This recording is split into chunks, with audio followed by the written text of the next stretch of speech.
नमस्कार विद्यार्थी मित्रमैत्रिणींनो, आज BA भाग 2च्या विद्यार्थिनींसाठी सूक्ष्म अर्थशास्त्र किंवा मूल्य सिद्धांत हा जो पेपर आहे, या पेपरमधील एक महत्त्वाच्या टॉपिकबद्दल आपल्याशी या व्हिडिओमार्फत मी चर्चा करणार आहे. आपल्याला माहिती आहे की अर्थशास्त्रामध्ये मागणीचा सिद्धांत हा अतिशय महत्त्वाचा सिद्धांत आहे आणि या संदर्भात आपल्या या पेपरच्या पहिल्या टॉपिकमध्ये उपभोक्त्याची वर्तणूक असं एक युनिट आहे. तर उपभोक्त्याची वर्तणूक ही बाजारपेठेतील मागणीच्या सिद्धांताशी संबंधित आहे. मग उपभोक्त्याची वर्तणूक म्हणजे काय? तर उपभोक्त्याच्या वर्तणुकीच्या संदर्भात आपण सर्वसामान्यपणे असं म्हणू शकतो की एखाद्या ग्राहकाला ज्या वेळेला एखाद्या वस्तूची गरज निर्माण होते तेव्हा तो ती वस्तू खरेदी करण्यासाठी बाजारपेठेमध्ये जात असतो आणि मग वस्तूची खरेदी केल्यानंतर वस्तूची खरेदी करण्यासाठी तो बाजारपेठेमध्ये जेव्हा जातो तेव्हा डायरेक्ट आपण कुठली वस्तू खरेदी करत नाही. त्या वस्तूची किंमत, त्या वस्तूचे गुणधर्म, त्या वस्तूचे वेगवेगळ्या प्रकारे आपल्या संदर्भात असणाऱ्या आवडीनिवडी या सगळ्यांचा आपण विचार करतो आणि ती नंतर ती वस्तू खरेदी करून आणतो. तर गरज निर्माण झाल्यापासून वस्तूची खरेदी करण्यापर्यंतची जी सगळी प्रक्रिया असते या सर्व प्रक्रियेला एक प्रकारे अर्थशास्त्रामध्ये उपभोक्त्याची वर्तणूक असं म्हटलेलं आहे. परंतु ही सगळी जी प्रक्रिया असते यामागे काही सिद्धांत आहेत. काही सैद्धांतिक विवेचनाच्या आधारे ही उपभोक्त्याची वर्तणूक जी आहे ती स्पष्ट करण्याचा अर्थशास्त्रज्ञांनी प्रयत्न केलेला आहे. मग ही उपभोक्त्याची वर्तणूक किंवा एखादी वस्तू नेमकी ग्राहक कशी खरेदी करतो, यामागे काय लॉजिक असतं, काय सिद्धांत असतात, तर याचं विवेचन करणारे अर्थशास्त्रामध्ये जे वेगवेगळे सिद्धांत किंवा नियम आहेत त्यामध्ये साधारणपणे डॉक्टर मार्शल यांचा सीमांत उपयोगितेचा नियम आपल्याला सांगता येईल. त्यानंतर समवृत्ती वक्र विश्लेषण हे एक महत्त्वाचं विश्लेषण आहे. त्यानंतर प्रगत पसंती सिद्धांत हे सुद्धा एक विश्लेषण आहे. आजच्या या व्हिडिओमध्ये तुम्हाला मी मार्शल यांच्या उपयोगिता विश्लेषणासंदर्भात किंवा सीमांत उपयोगितेच्या नियमाच्या संदर्भात थोडक्यात स्पष्टीकरण करणार आहे. तर उपयोगिता म्हणजे काय की एखाद्या वस्तूमध्ये गरज भागवण्याची जी काही पात्रता असते त्याला आपण उपयोगिता असं म्हणत असतो. किंवा ज्या वेळेला आपण एखाद्या वस्तूचा उपभोग घेतो त्या उपभोगापासून मिळणारं आपल्याला जे समाधान असतं त्याला उपयोगिता असं म्हटलं जातं. म्हणजे कुठलीही वस्तू आपण जर घेतली, उदाहरणार्थ पाणी प्यायचं आहे तर पाणी पिल्यानंतर आपली तहान भागते. म्हणजे याचा अर्थ असा आहे की तहान जी पूर्ण झाली म्हणजेच तहान भागवण्याची पात्रता त्या पाण्यामध्ये आहे म्हणून त्या पाण्याचा आपण उपभोग घेत असतो. एखादी पेन खरेदी करतो आपण, त्यामध्ये लिहिण्याची किंवा आपलं लिहिण्याची गरज पूर्ण करण्याची पात्रता आहे म्हणून त्या पेनची खरेदी करत असतो. तर अशा प्रकारे प्रत्येक वस्तूची खरेदी ज्या वेळेला आपण करतो त्यावेळेला त्या वस्तूमध्ये आपली गरज भागवण्याची पात्रता असते, त्याशिवाय वस्तू खरेदी करत नाही. काहीतरी गरज भागवण्याची पात्रता असेल तरच आपण त्या वस्तूची खरेदी करत असतो. आणि म्हणून उपयोगिता म्हणजे एखाद्या वस्तू किंवा सेवेमध्ये ग्राहकाची गरज भागवण्याची पात्रता असणे किंवा त्या वस्तूपासून मिळणारं समाधान म्हणजे एक प्रकारे उपयोगिता. आता उपयोगिता समजल्यानंतर सीमांत उपयोगिता म्हणजे काय? सीमांत या शब्दाचा अर्थशास्त्रामध्ये अर्थ आहे शेवटचा. सीमांत म्हणजे शेवटच्या नगापासून मिळणारी उपयोगिता म्हणजे सीमांत उपयोगिता. उदाहरणार्थ एखादी वस्तूचा पहिला नग उपभोगला, दुसरा नग उपभोगला, तिसरा नग उपभोगला, त्यानंतर असं करत करत जो शेवटचा नग असेल त्या शेवटच्या नगापासून जी उपयोगिता मिळते त्याला सीमांत उपयोगिता असं म्हटलेलं आहे. आणि मग या आधारे मार्शल यांनी जो सीमांत उपयोगिता सिद्धांत किंवा नियम मांडलेला आहे त्याला घटत्या सीमांत उपयोगितेचा नियम असं अर्थशास्त्रामध्ये ओळखलं जातं. आता घटती सीमांत उपयोगिता म्हणजे काय याचं विश्लेषण मार्शलने सर्वसामान्यपणे असं केलेलं आहे की एखाद्या वस्तूचा उपभोग जसजसा वाढत जातो तसतसं त्या वस्तूपासून मिळणारं समाधान जे आहे किंवा त्या वस्तूपासून मिळणारी जी उपयोगिता आहे ती हळूहळू कमी होत जाते. म्हणजेच काय की त्या वस्तूपासून मिळणारी सीमांत उपयोगिता कमी कमी कमी कमी होत जाते. याला घटत्या सीमांत उपयोगितेचा नियम असं म्हटलेलं आहे. तर हा घटत्या सीमांत उपयोगितेचा जो नियम आहे, हा घटत्या सीमांत उपयोगितेचा नियम सर्वसामान्यपणे अर्थशास्त्रामध्ये एक अतिशय महत्त्वाचा नियम म्हणून ओळखला जातो. आता ही या घटत्या सीमांत उपयोगितेचा जो नियम आहे, हा नियम प्रत्येक वस्तूच्या बाबतीत लागू होतो, प्रत्येक वस्तू किंवा सेवेच्या बाबतीत लागू होतो असं मार्शलचं विवेचन आहे. तर उदाहरणार्थ एक उदाहरणच जर घ्यायचं झालं, समजा खूप तहान लागलेली आहे आणि मग आपण पाणी पितो. मग तहान लागल्यानंतर पहिल्या ग्लासपासून मिळणारं समाधान, दुसऱ्या ग्लासपासून मिळणारं समाधान, तिसऱ्या ग्लासपासून मिळणारं समाधान, याची जर आपण तुलना केली तर पहिल्या ग्लासपासून आपल्याला खूप जास्त समाधान मिळतं, त्यापेक्षा कमी दुसऱ्या ग्लासपासून मिळतं, त्यापेक्षा कमी तिसऱ्या ग्लासपासून मिळतं. आणि मग असं करत करत आपण ती उपयोगिता जी आहे ती कमी कमी होत जाते आणि मग उपयोगिता शून्यावर आल्यावर आपण पाणी पिणं थांबवतो. अगदी कुठलीही वस्तू असली तुमची आवडती, त्या वस्तूचा उपभोग आपण लागोपाठ घेतच राहतो का? नाही. तर कुठेतरी त्या वस्तूचा उपभोग थांबवतो. का थांबवतो? याचं मागचं प्रमुख कारण आहे, त्या वस्तूमध्ये आपली गरज भागवण्याची जी पात्रता आहे ती हळूहळू कमी होत जाते, म्हणजेच सीमांत उपयोगिता कमी कमी होत जाते आणि म्हणून मग ती वस्तू, त्या वस्तूचा उपभोग घेणं आपण थांबवत असतो. तर अशा रीतीने घटत्या सीमांत उपयोगितेच्या नियमानुसार एखाद्या वस्तूचा उपभोग जसजसा घेतला जातो किंवा एखाद्या वस्तूच्या साठ्यामध्ये जसजशी वाढ होत जाते तसतसं त्या वस्तूपासून मिळणारी सीमांत उपयोगिता जी आहे ती कमी कमी होत जाते असं मार्शलचं विवेचन आहे. आणि म्हणून त्या वस्तूला दिली जाणारी किंमतही जी आहे ती कमी कमी होत जाते. म्हणून किंमत आणि उपयोगिता याचा अतिशय जवळचा संबंध मार्शल यांनी नमूद केलेला आहे.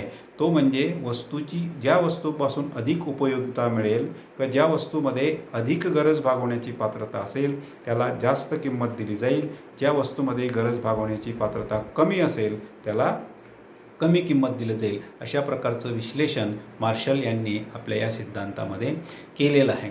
तर हा जो या ठिकाणी उपयोगिता या संदर्भात जर आपण काही, हा जो सिद्धांत आहे हा सिद्धांत काही गृहीतांवर आधारलेला आहे. आता ही गृहीतं कोणती आहेत? उदाहरणार्थ वस्तू, म्हणजे सगळ्यात महत्त्वाचं जे गृहीत आहे ते मार्शल यांनी असं नमूद केलेलं आहे की उपयोगिता ही मोजता येते. म्हणजे एखाद्या वस्तूपासून नेमकी किती उपयोगिता मिळाली हे मोजता येतं. ते आकड्यांमध्ये 1, 2, 3, 4 असं आकड्यांमध्ये आपण मोजू शकतो असं मार्शलचं एक गृहीत आहे. दुसरं एक गृहीत आहे मार्शल यांनी धरलेलं, ते म्हणजे वस्तू ह्या एकजिन्सी असायला पाहिजे. वस्तू एकजिन्सी असणं म्हणजे काय? वस्तूचा रंग, रूप, चव, वजन, आकार, तिचा देखावा हे सर्व कसं असायला पाहिजे? सारखं असायला पाहिजे. त्या वस्तूमधले प्रत्येक गुणधर्म, त्या वस्तूमध्ये वापरण्यात आलेला कच्चा माल वगैरे हे सर्व एकसारखं असायला पाहिजे. म्हणजेच वस्तू ही एकजिन्सी असावी हे एक गृहीत मार्शल यांनी म्हटलेलं आहे. त्यानंतर दुसरं एक महत्त्वाचं आणखी गृहीत असं आहे की वस्तूचा उपभोग घेत असताना वस्तूमध्ये उपभोगामध्ये अंतर असता कामा नये. म्हणजे काय की आता एखादी वस्तू आज उपभोग घेतला किंवा एखाद्या तासानंतर पुन्हा त्या वस्तूचा उपभोग घेतला, नंतर पुन्हा 2 तासानंतर त्या वस्तूचा उपभोग घेतला किंवा आज घेतला, उद्या घेतला, अशा रीतीने वस्तू उपभोगामध्ये गॅप असता कामा नये, अंतर असता कामा नये. ती वस्तू एकदाच उपभोगली जावी. उदाहरणार्थ मी जे दिलं होतं तुम्हाला पाण्याचं उदाहरण, तर पाण्याची तर तहान आपल्याला वेळोवेळी लागत असते, मग पाणी आपण पित असतो दररोज. परंतु हा सिद्धांत केव्हा लागू होईल? ज्यावेळेला तुम्हाला तहान लागते त्यावेळेला तुम्ही एकदाच 1, 2, 3, 4 ग्लास पाणी पिता तेवढ्यापुरतं. परंतु पुन्हा दुपारी तुम्हाला तहान लागली तर 1, 2, 3, 4 ग्लास तेवढ्यापुरता तो सिद्धांत लागू होईल. याचा अर्थ असा आहे की उपभोग हा लागोपाठ घेतला जात असेल तरच आपल्याला त्या वस्तूपासून मिळणारी सीमांत उपयोगिता घटत जाते आहे हे दिसून येईल, अन्यथा तसं दिसून येणार नाही. एक महत्त्वाचं गृहीत या ठिकाणी मांडण्यात आलेलं आहे. दुसरं आणखी एक महत्त्वाचं म्हणजे की उपयोगिता ज्या आहेत त्या उपयोगिता स्वतंत्र असतात. स्वतंत्र असतात म्हणजे काय की प्रत्येक ग्राहकाला एखाद्या वस्तूपासून मिळणारी उपयोगिता ही सारखीच असेल असं नाही. उदाहरणार्थ आपण सफरचंदाचं उदाहरण घेतलं तर एखाद्याला सफरचंद खूप आवडतं, म्हणजे त्याला त्यापासून मिळणारी उपयोगिता जास्त असेल. कदाचित एखाद्याला सफरचंद आवडणारच नाही आणि त्यामुळे त्यापासून मिळणारी उपयोगिता त्याला 0 असेल, त्यामुळे तो सफरचंद खरेदीही करणार नाही. याचा अर्थ उपयोगिता ही व्यक्ती सापेक्ष असते, हा एक महत्त्वाचा मुद्दा या ठिकाणी आपल्याला समजून घेणं गरजेचं आहे.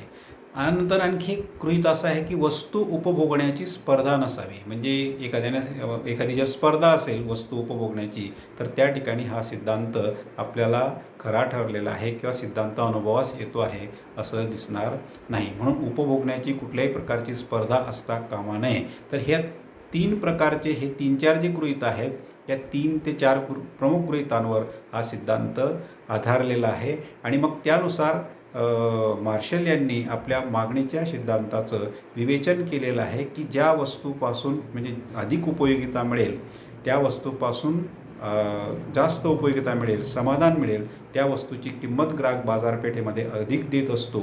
म्हणजेच ग्राहकाला बाजारपेठेत वस्तूची खरेदी करण्यासाठी त्या वस्तूपासून मिळणारी उपयोगिता जी आहे ती अत्यंत महत्त्वाची असते, असं विवेचन या सिद्धांतामध्ये मार्शल यांनी केलेलं आहे.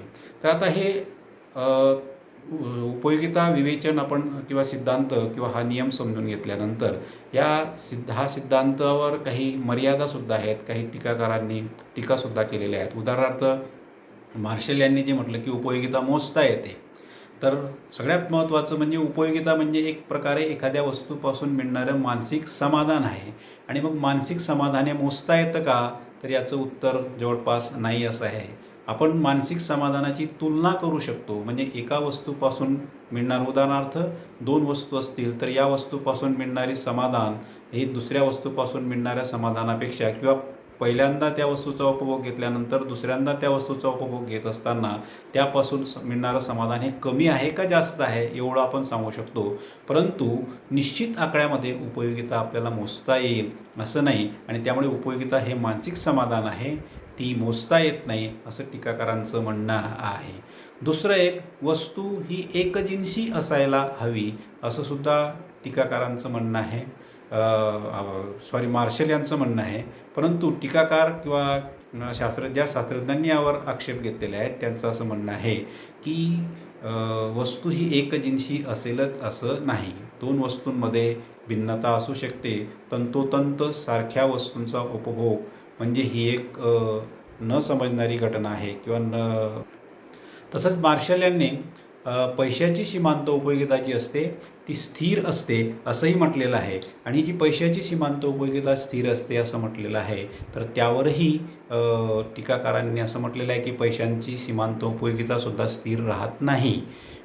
जसं जसं माणसाचं उत्पन्न, जसं जसं व्यक्तीचं उत्पन्न वाढत जातं तसतसं त्या पैशाची उपयोगिता, सीमांत उपयोगितासुद्धा ही कमी कमी होत जाते. म्हणजे आपण जर समजा उत्पन्न कमी असेल तर एखाद्या समजा गरीब व्यक्तीला 1 रुपया खर्च करताना ती गरीब व्यक्ती खूप विचार करत असते.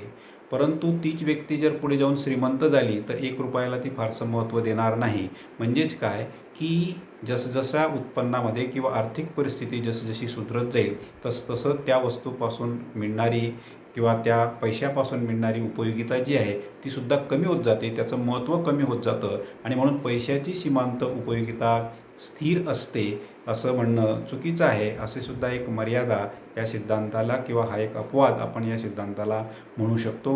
उपयोगिता ह्या प्रत्येक वस्तूच्या बाबतीत आवडीनिवडी ह्या खूप महत्त्वाच्या असतात. प्रत्येक व्यक्तीच्या बाबतीत आवडनिवड हे मागणीवर परिणाम करत असतं. त्या आवडीनिवडीचाही फारसा विचार या सिद्धांतामध्ये केलं नाही असंही टीकाकारांचं म्हणणं आहे.